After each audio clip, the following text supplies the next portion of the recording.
Hi, will this probably be about an hour? Do you know? Anybody? It certainly Yes, won't be about. longer. Okay, okay, that's great. That's perfect. Thank you. Welcome, everyone. We'll go ahead and get started here. Welcome to tonight's District 5030 Festival Training Session. I'm going to be muting everyone for now, and then there will be some interaction time during this presentation, and you can also feel free to use the chat window to ask any questions or if there's any additional questions you have or information. But I will, without further ado, I'll turn it over to Sherry Storm, who will be our presenter tonight. Thank you. Hello, everyone. Can you hear me? Am I coming in loud and clear? All right. So, really briefly about me, I am a member of Emerald City Rotary, the Rotary Club of Emerald City, and I have been since 2006. I've been the program chair since 2013. I also, as a job, own a speakers bureau, and that's a snapshot of my speakers over there on the side. Can you all see my mouse when I do that, like that? Yeah, those are the snapshot of some of my speakers. And I am a professional public speaker, and I have presented to probably 160 Rotary clubs in person and about 75 Rotary clubs online. So I have seen a lot of different Rotary clubs. What I thought I'd do tonight is this. I thought, first of all, we would go through and just really quickly introduce ourselves and tell us what club you're with and how long you've been program chair or on the program committee. And then what I will do is I will dive into my presentation, but we're going to stop at each one and have group interaction. And I'm going to take notes while you guys talk. And at the end of this, I will send you this presentation with my notes, with your notes, and hopefully it will be a good resource for you moving forward. Does that sound good? Okay. So I'm going to just call on people to then, when I call on you, unmute yourself and introduce yourself again, your name, your club, and how long you've been involved with programs. So we'll start with you, Jean Withers. Are you on? Hi, Sherry. What a pleasure to see you. You look lovely. Oh, thank you. I'm Jean Withers. I'm a member of Lake Union Rotary. I'm not a program chair.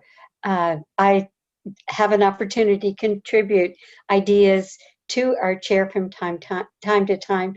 And I know what wonderful programs Sherry brings to her club. So I'm delighted to hear more of your ideas. Thank you. How about Chris? I'm with the Edmonds Daybreakers Rotary, and I'm not a program chair either, but I'm interested in this. I'm president-elect, so I need to make sure my program chair is doing a good job. Hey, Chris, I live in Edmonds. All right. Clarita. Oh, good evening, everybody. How delightful. And I see, hi, Lynn. I am not a program director. I am one of the newer members of our Shoreline Rotary, and I'm currently the secretary. But I'm just excited about Rotary, and I want to learn some more about good programs. So I'm just here to listen and to learn. Thank you. Great. How about Cheryl?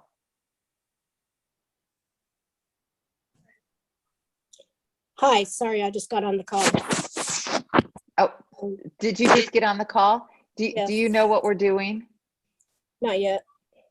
I was Sorry, sorry. Would you like me to come back to you since you just got on the call? Sure, please. Okay. Dr. Skip Rowland. Okay, hi, I'm Skip Rowland. I'm with Seattle 4. I'm not a program chair, but I chair a unique program, and I've been a chair for about 2 years. Excellent. Elizabeth Freeze. Yeah, normally I go by Libby. I'm not a program chair, but our program chair asked us all to help out. And so I thought I'd get ideas today. And I'm from the Great. Edmonds Club. Okay.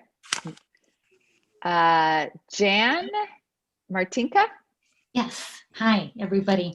I've been in the Kirkland Downtown Rotary for 13 years, and I'm president-elect for this next year, and really want to get some good speakers because we need people coming. Yeah. John Enger. There we go, unmuted. Thank you, Sherry. John Enger, past district governor, been in Rotary since 1975. Have never been a program chair. However, back when we used to have 3 program chairs and they would alternate months, we would always be feeding them information, and nobody got bogged down. So that's what they enjoyed doing. Great. It's good to see you. West Seattle too. Judy. Judy Ginn.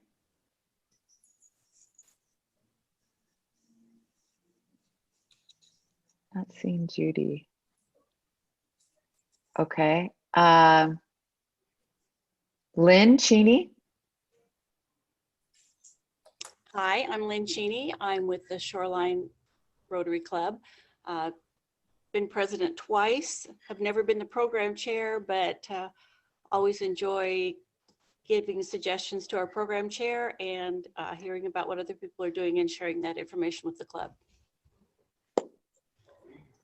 Perfect. Ruth Ann.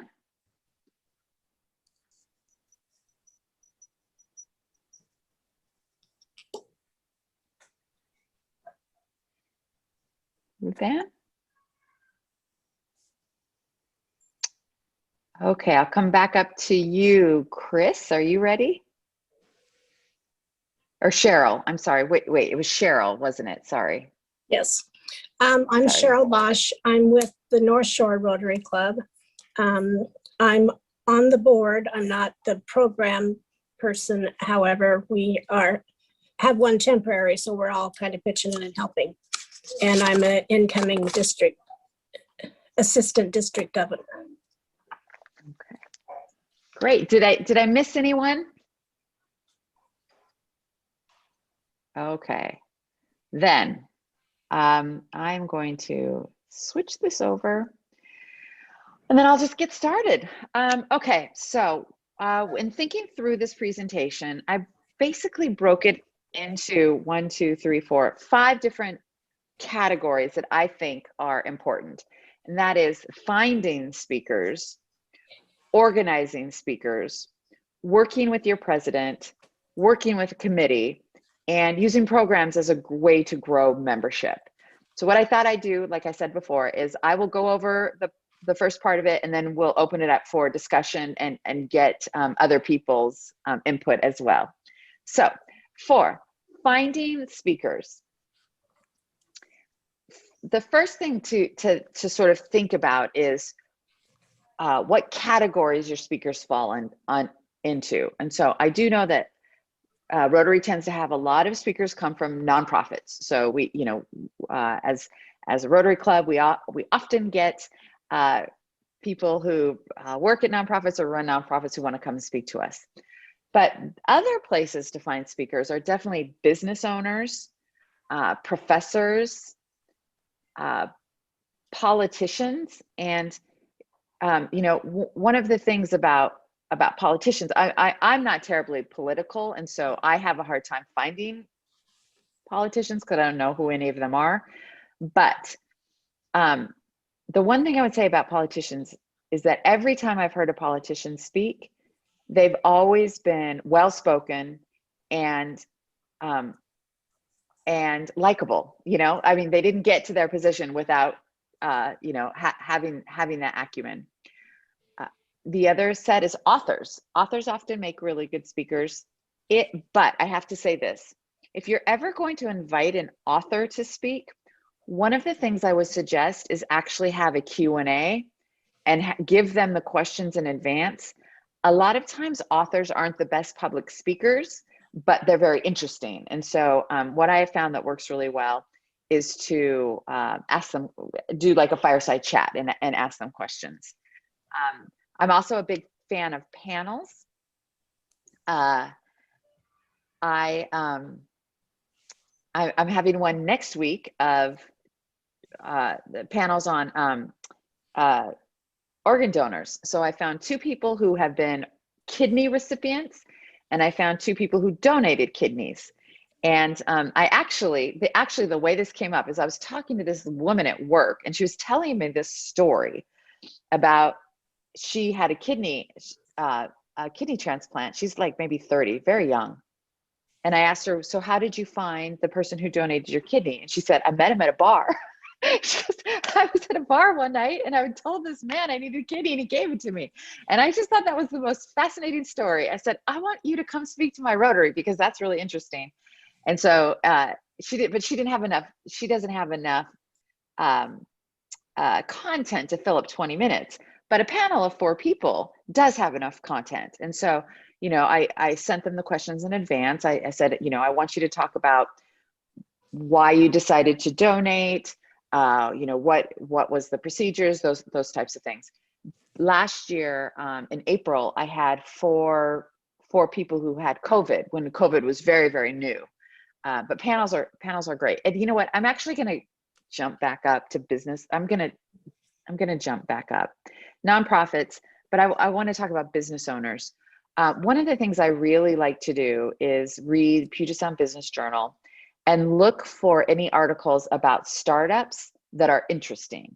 So, you know, anyone who is starting a new business that's just sort of out of the ordinary, I love to bring those types of people in to hear what they're up to. And for professors, some of our best speakers have been professors. One of my favorite speakers ever was this UW professor who came and spoke about how intelligent crows are. He was from University of Washington, and he told us all about this experiment they've been doing at UW for like 30 years, and these crows like recognize people. It's insane. But the thing about professors is, I definitely know at UW, University of Washington has a speaker series, and I got on that mailing list, and they have their professors speak on all sorts of things. Like, for example, we just had a speaker on the gut biology, microbiology, your gut bacteria, who was just fascinating. And you know, another professor who talked about the link between Benadryl and Alzheimer's. Okay, John, do you have a question? The question had to do with the UW Speakers Bureau. Yeah. Were you able to get on that because you yourself are a speaker, or could somebody who's not a speaker get on that same list? I am on it because I'm an alumni. Oh, wow. Yeah. So okay. And so I'm going to skip ahead and tell you one thing. One of the things I've been thinking about all day, and I think I'm going to do this, is I think I might set up an email blast. And if you're interested, I can put you on the list, and I can send out, when I come across a good speaker, I can send it to the group. It won't be pretty, it'll just be quick and dirty, but I get these speaker series both from University of Washington and Seattle U, because I went to both of those schools, and I don't know how you would do it for a different school or anything like that. But what I could do is just, when I get them, I can just forward them on to you, and then you have them, right? And so, you know, they always have the professor's emails in them. Authors, panels, okay, go. People with interesting stories.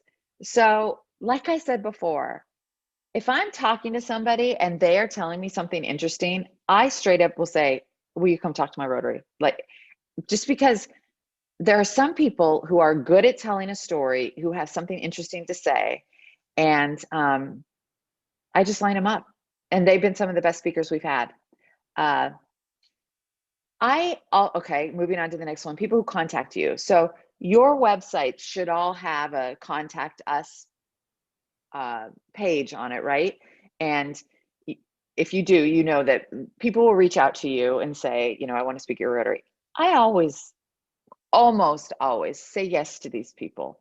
I have found that speakers who are hustling to get in front of audiences are generally solid speakers. They generally have interesting things to say. So I always book those people.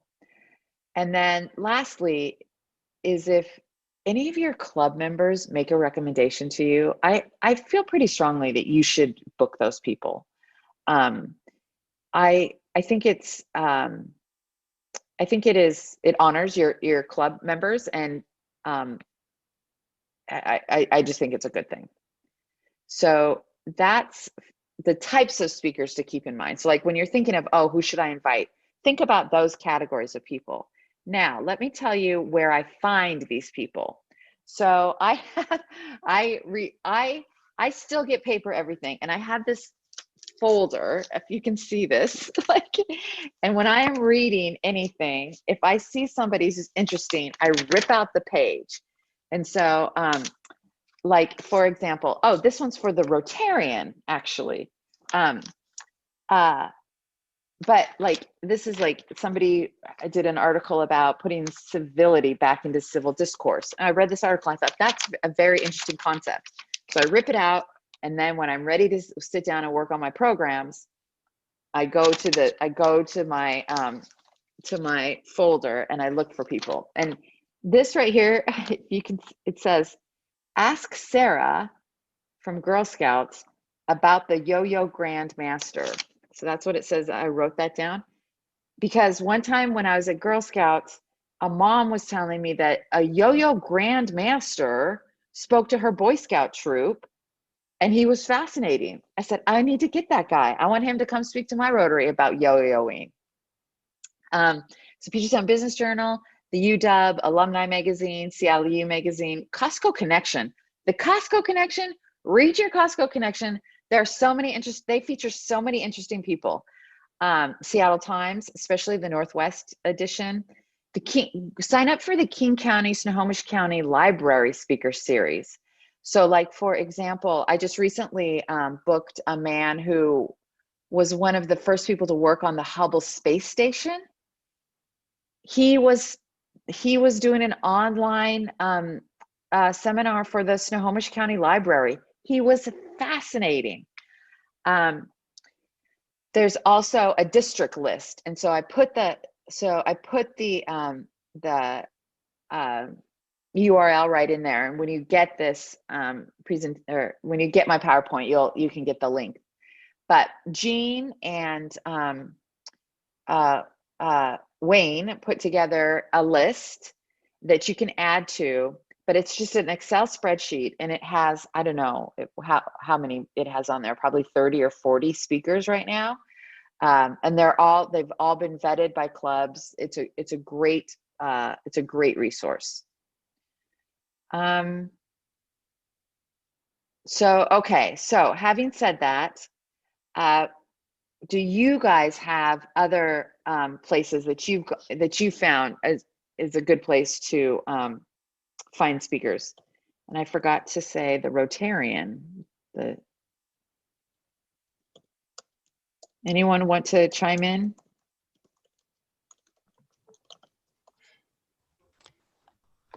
Anyone? The city of Shoreline has lots of great resources, but there is a little local paper, a little blog that comes out, and it's actually not City of Shoreline. You can I just said the City of Shoreline because that's a habit I have. It's the, mine just went blank. Anyway, it's just a little local blog that comes out every day and has little articles about different people in the community and what's going on. And that's been a really good resource. I think I've gotten 4 or 5 speakers out of that paper. Mm-hmm. Yep. And it also goes to Edmonds, so yeah. And Edmonds has the Beacon, right? That's that little newspaper we get. I've gotten some speakers out of the Edmonds Beacon. And then there's also, oh shoot. My Edmonds. News. My Edmonds News, yep. That one's online. But so I'm writing these down, but every neighborhood has these. Every neighborhood has their little neighborhood newspaper. Every neighborhood has their online. Yeah, just you read those and anything that pops out, tag those people. Any other suggestions? Sherry, our Lake Union program chair, who's done a great job, says that the Seattle Times op-ed pages are great for finding speakers with interesting perspectives and topics. Oh yeah, I never thought of that, but that is great.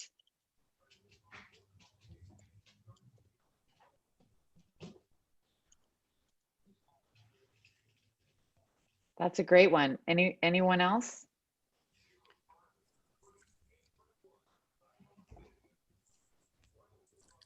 How about looking Okay. inside your own club? Oh yeah. We have Yeah. several of our club members who have done programs for us that have been outstanding.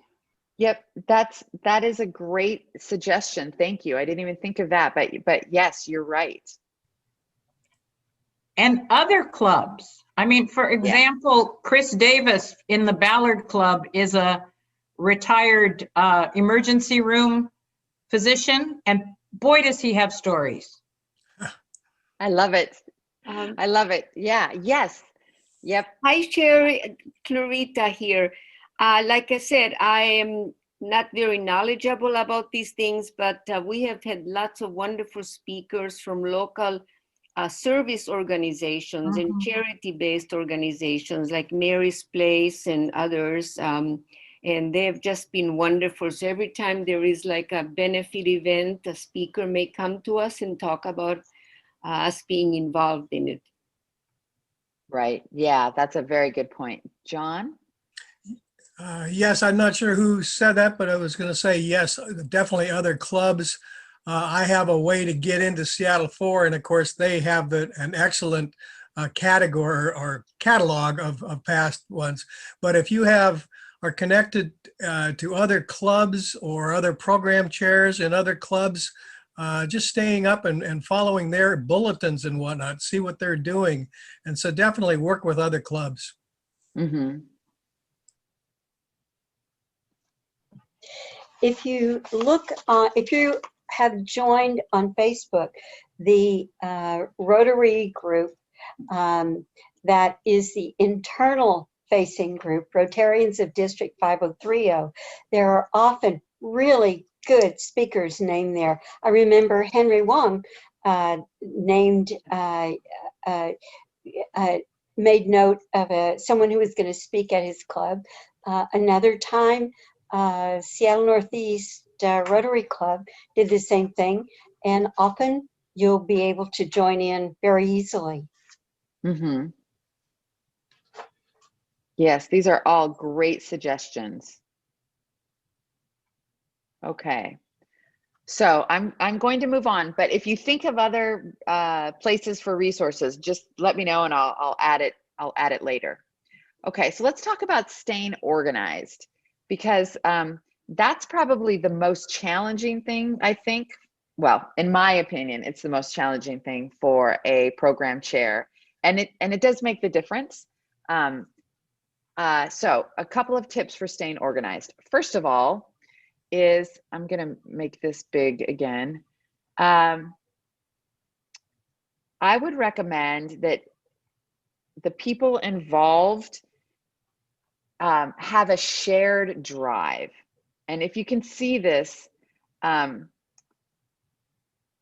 if this is our shared drive. And so what I mean by a shared drive is the president can look at it, the person in charge of thought for the day can look at it, like anyone has access to it, anyone can update it.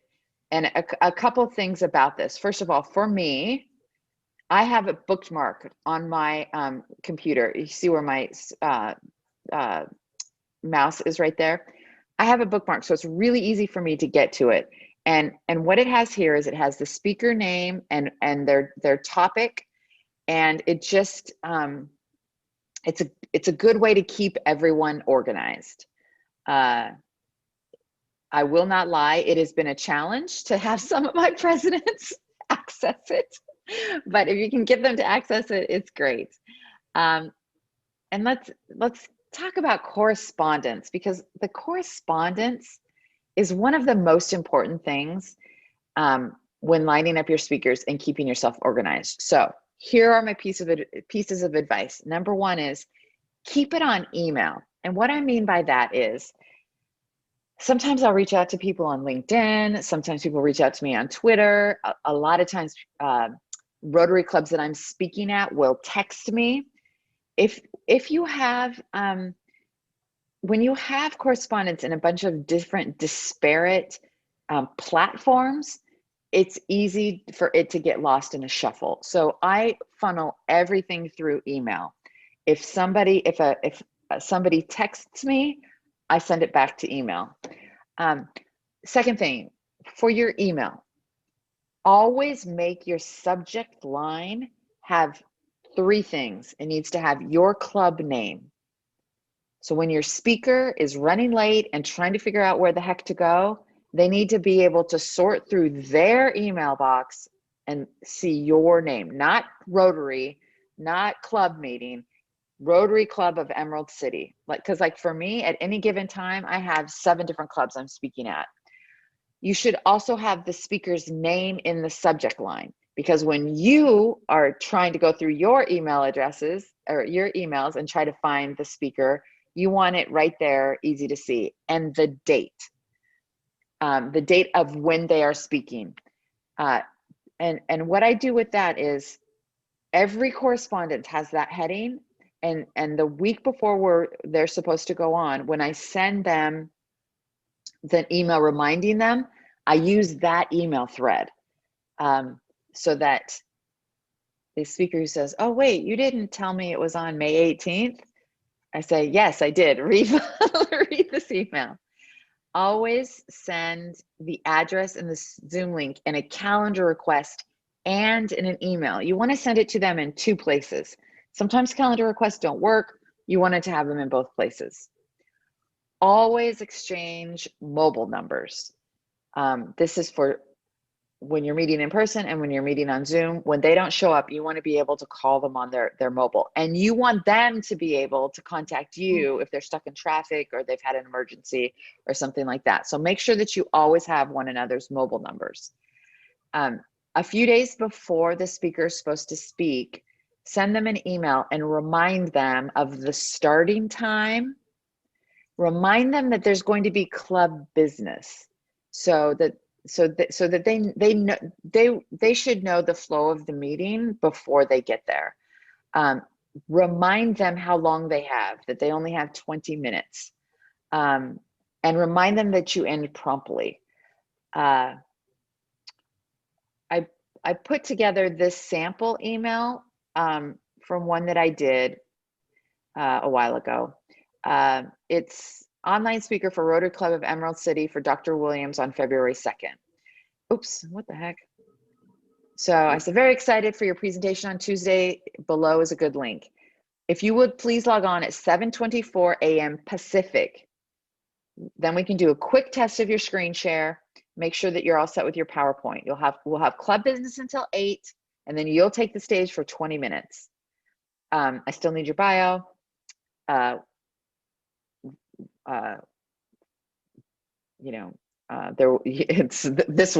particular speaker didn't send me his bio, even though he said he did.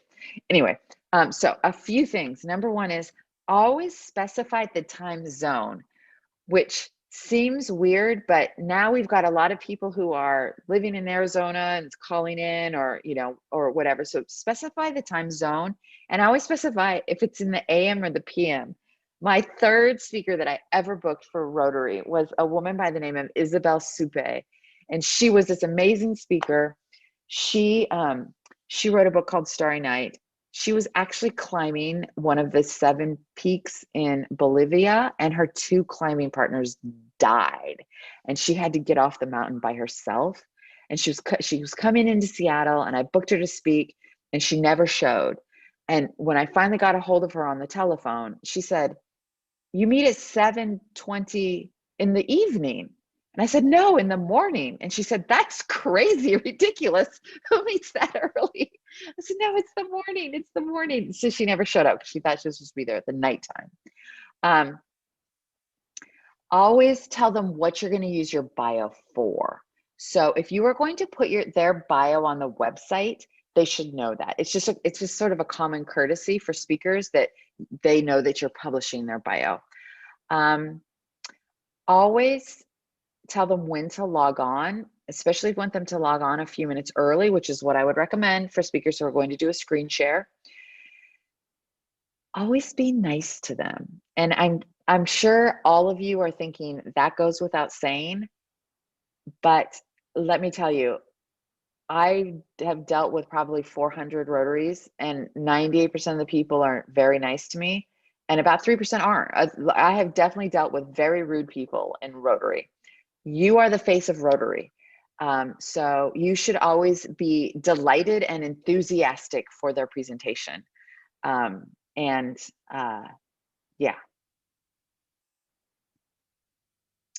Here's another thing to consider. So I spoke to the Rotary Club of Billings, Montana a few months ago. And in the email that they sent me, that the program chair sent me, he had this little disclosure, which made me go, huh, I like that a lot. And I started using it. And he said, for the presentation, please take note that Rotary International is a non-political and non-religious organization. As a matter of policy, we don't take any positions on public questions, including local, national, or international issues with political and religious undertones. I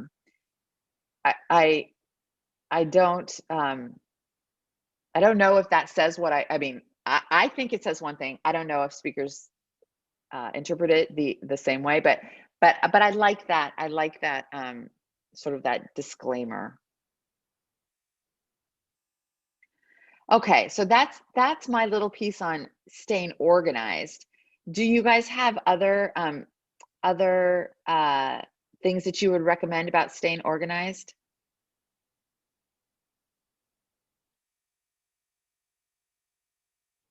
Anything? Maybe who's going to introduce the speaker if it passes around the group? Might be noted. Yes. Well, yeah, and that's one of the things that we have in that spreadsheet is who's going to be introducing them. But yeah, that's a very good point.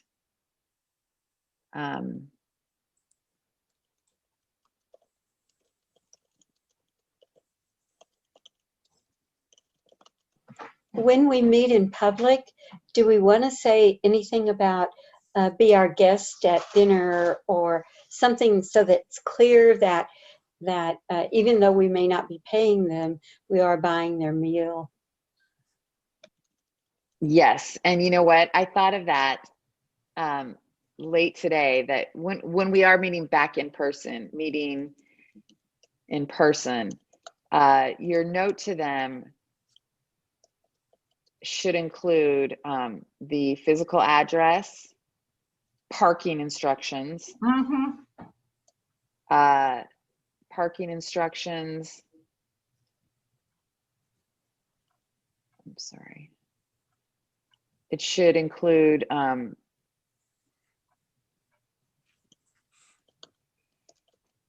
you should let them know if you are going to film it, if you are going to be recording. I know a lot of clubs are doing that now, or we're doing that. That they will be fed. Is there anything else? It's been so long since we've met in person. I'm trying to think of what my letter used to say. Something about following the signs in a hotel or something. I've been at Rotary meetings where once you got into the building, it was almost impossible to know where to go. Yes. Also, if there are any other hazards, we meet on a dock, and in the winter particularly, or if it's been raining, it is very slippery and it's a little bit dangerous and high heels. So often we warn people about just paying attention when they're coming onto the dock. Yeah. That's a And good, yeah, that's a sorry, good one. this is Clarita again. Sorry, maybe I shouldn't speak out of turn, but I was thinking one of the other things when you meet in person is let the speaker know what kind of audio-visual equipment will be available. Oh, depending yes. on what the Yes, that's perfect. presentation. Yep. And then also about the thank you note afterwards, or that's not for the speaker, but for the people who are organizing it, kind of a thank you afterwards or acknowledgement. Yes, yep. Send a thank you note afterwards. Thank you. That's a very good feedback.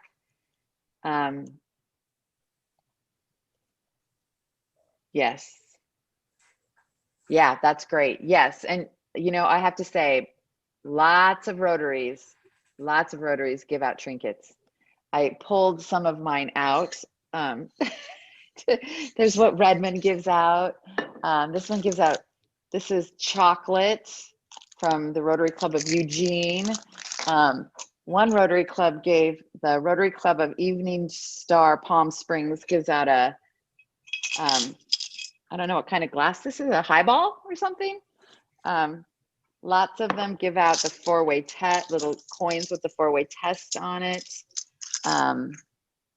Yeah, lots of Rotaries give out little presents. My club doesn't. We donate 500 pounds of food to Northwest Harvest, which I sort of well, I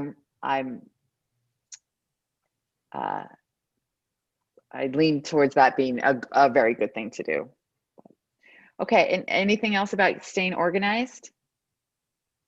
Okay, so then I'm going to move on to, oh, wait, John? Yes, sorry. Yes, on the organizational side, I would say always have a contingency, have a backup speaker, have somebody, Chris out there at Edmonds Daybreakers, he could talk to some of the other past district governors in his club. They know a lot of people. You can have them on call, and always have a couple of them that you can go to if you get a last minute cancellation. Yes, yeah, and thank you, that's excellent. And there's two types of last minute cancellations. There's a last minute cancellation that is like, you meet on a Wednesday and they cancel on a Monday. And then there's the last minute cancellation where they just don't show up. And so you need to have two different types. You need to have people on speed dial, which I am an excellent person to have on speed dial because I have so many people who want to be speakers who have reached out to me that I can give you, and you know, they will speak on it at the drop of a hat. But you should also have something like, we call it at my club, Rotary in a box. And it just means like a presentation we can pull out if we need a presentation. And one of the things, you know what, that is one of the things I will send you also is there is a fellow from the Rotary Club of Portland. And I think Jean, do you know Patrick Galvin, Jean? I'm sorry, I don't. Okay. But he has a TED Talk, and his TED Talk is actually, it's a TEDx talk. But his TEDx talk is all about Rotary and Rotary and philanthropy, servant leadership. But if you ever have a speaker not show, I would definitely recommend putting on his TED Talk. It's like 12 minutes long, and it's great for discussion. And he's a Rotarian, so you know it's a good fit. Yeah, that's a great idea. I mean, that's a great reminder. Anything else? Okay, so then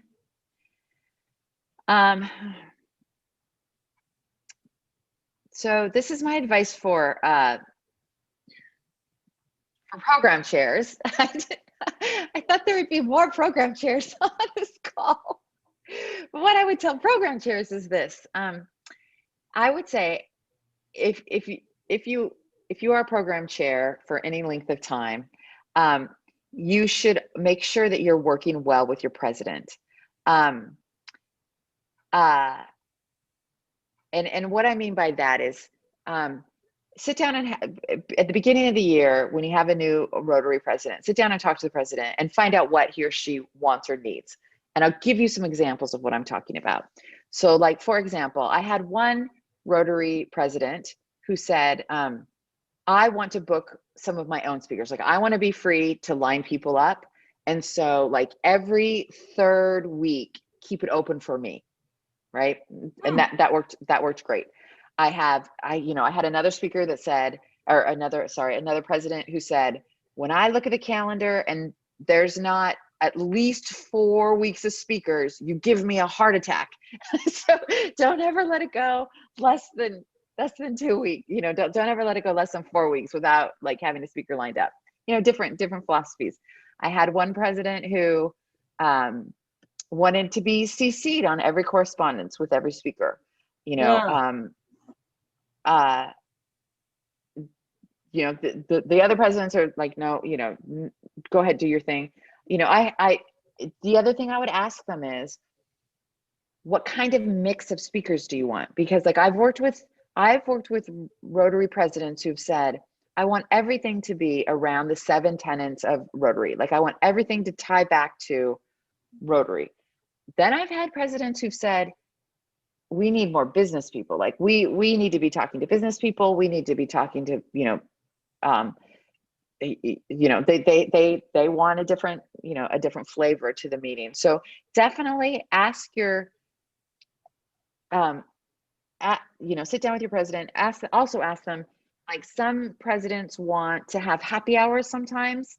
And so they want to keep one week a quarter free to not have a speaker, this sort of thing. So yeah, make sure you have that conversation with your president, because what you want to do as a program chair is you want to make your president's year as easy as possible.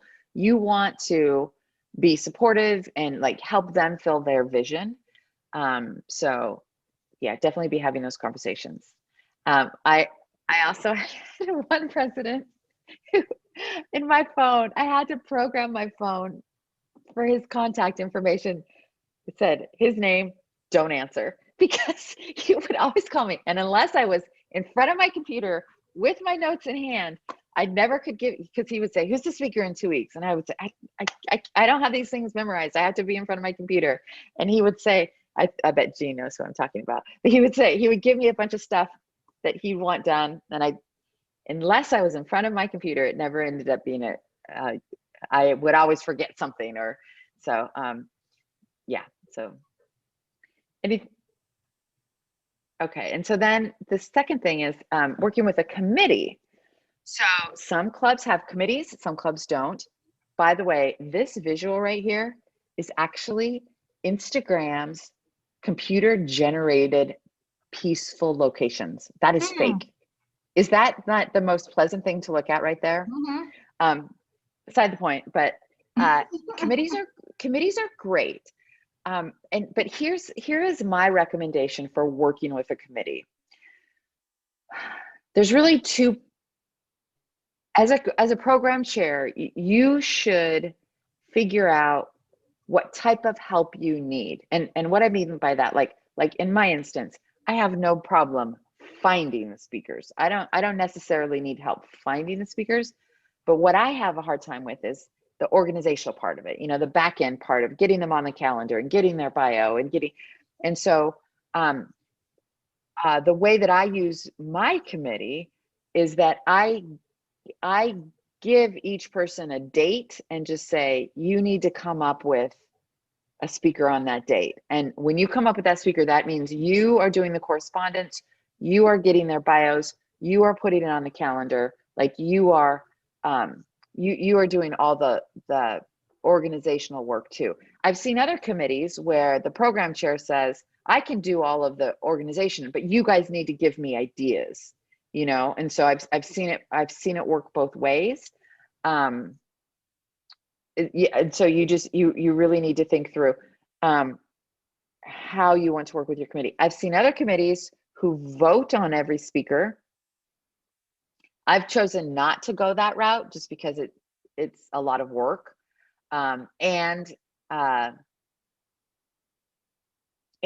the other thing I think is about speakers is, number one, you never know who's going to be good. You don't. Like, one of the best speakers we ever had, in my opinion, was the guy who works at the poison control hotline. He was fascinating.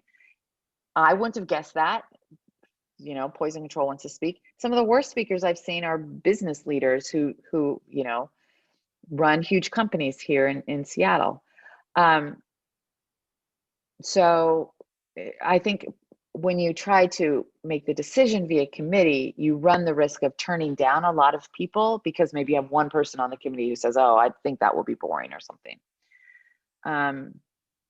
But many hands, what is that? Many hands make a lighter load. So I'm getting that wrong, but you know what I mean. Like, it is easier to work with people if you can do it.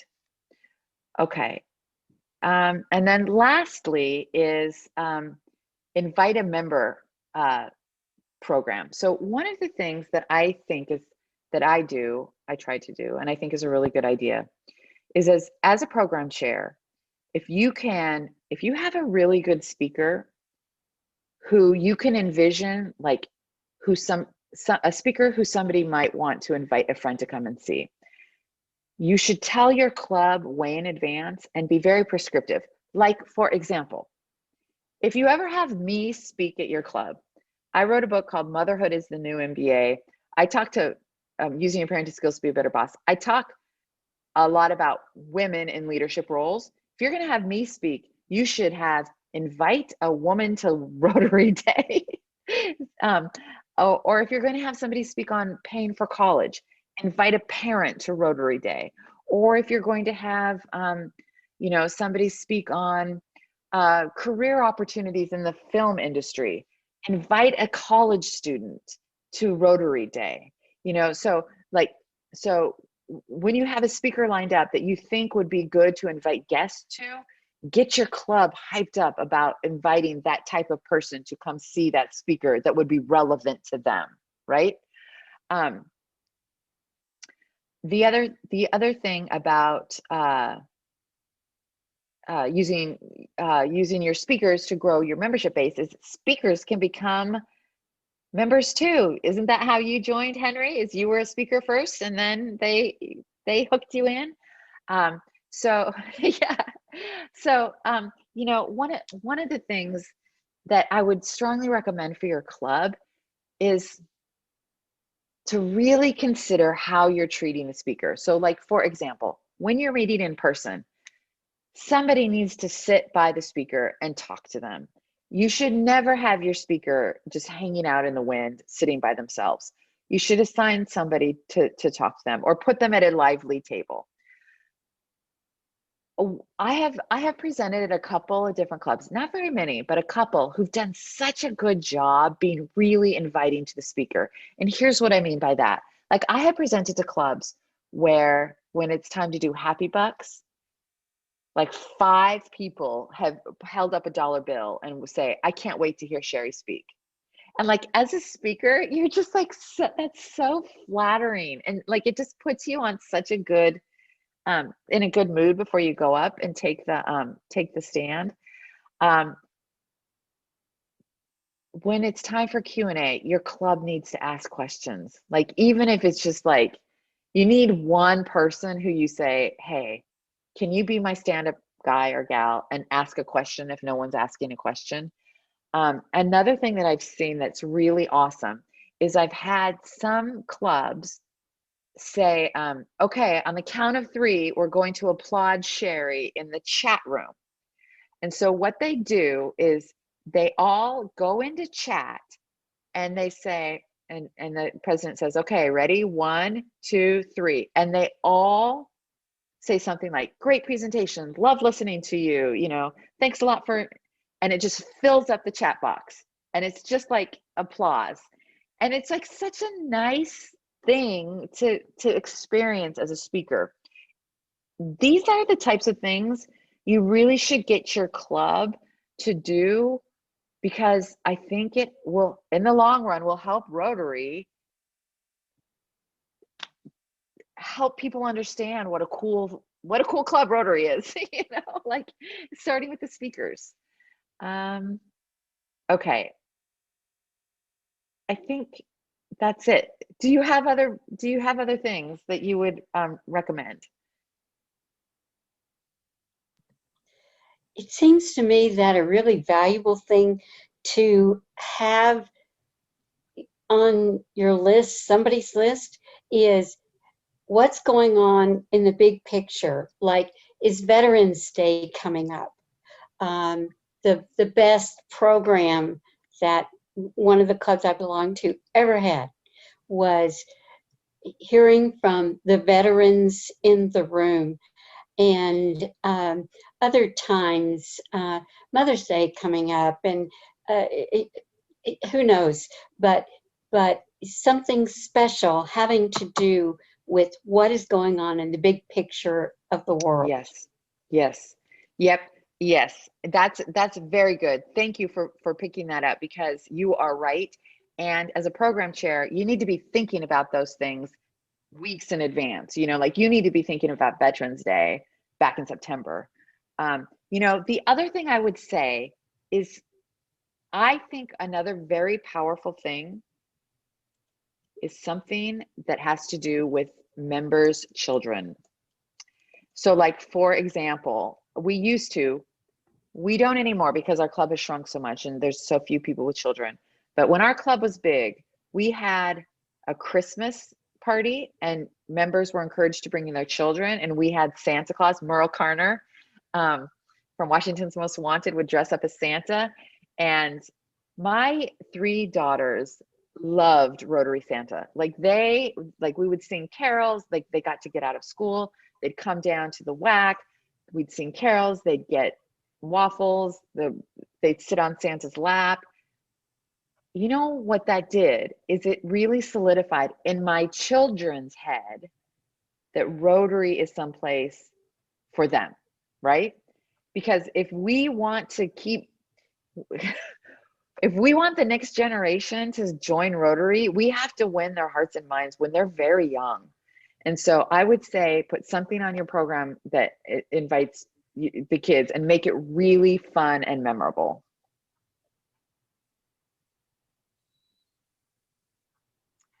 Sherry, one of the things that oops, Sherry, am I on? Yeah, I can hear you. Yes, you are. Yes. One of the things that the presidents-elect have been doing is they've been having Friday morning coffees with one another, virtual. But the information that is exchanged is probably more valuable than most of PET's, or at least as valuable. But maybe there's some sort of get-together virtual, I suppose, that you could do with program chairs to just swap ideas informally once a month, quarter, or something.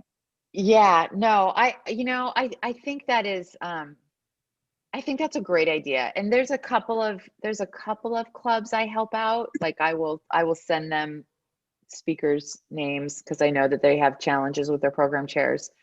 But something more formal, I think, is a great idea. I do. And I was thinking that like maybe at a minimum, an email blast or something like that. Something that they could just swap, because some people are much more creative than others. And I know with this president-elect one, some club has these great ideas about one thing and knows nothing about the other thing, and somebody else knows all about that. And it's really useful and comforting that, that you're not the only one who doesn't know XYZ. So right. I'm guessing it's the same with program chairs. Yeah. Oh, I love commiserating with other program chairs. Like, oh my goodness, you should have seen the speaker we had last week. Ay, ay, ay.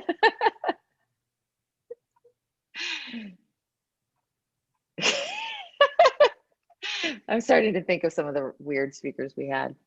I once had a speaker, okay, really quickly. I once had a speaker who was speaking on how to overcome fear, which I thought was a great topic. But he started his speech by saying, I spent 2 years as a kept man. And I did not know what that meant.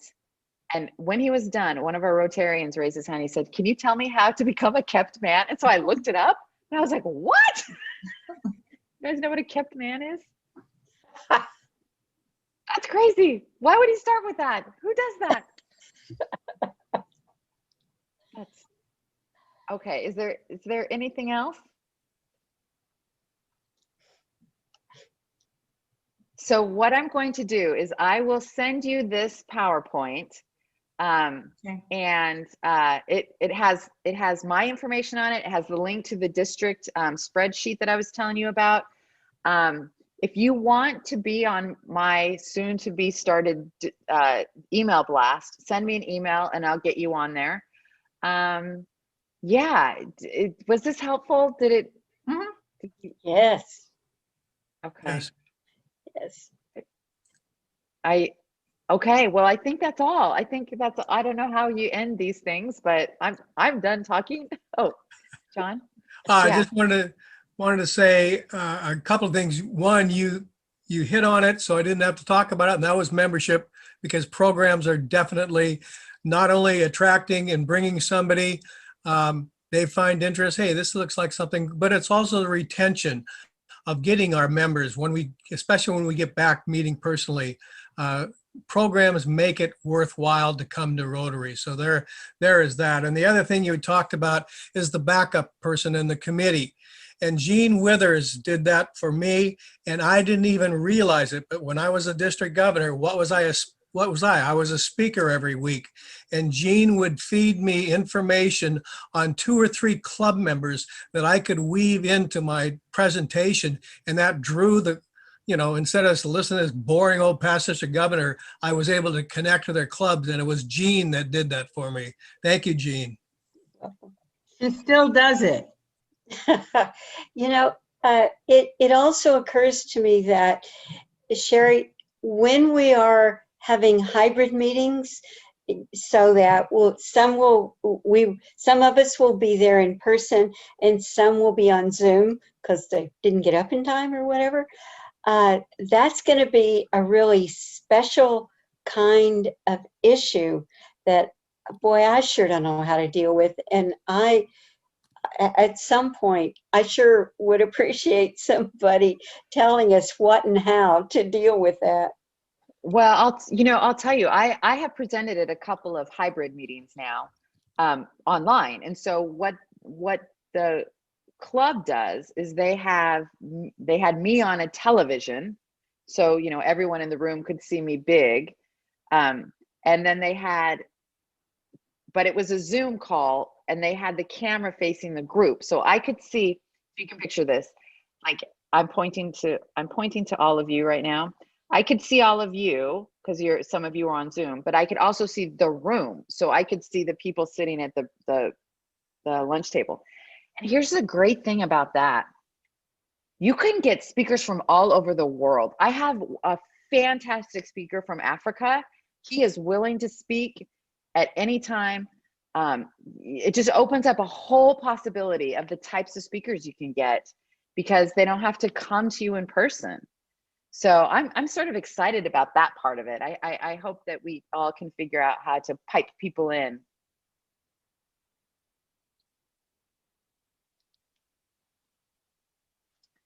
All right, I think that's it. Let's see. All right. Henry? John, did you have another question? Oh, sorry.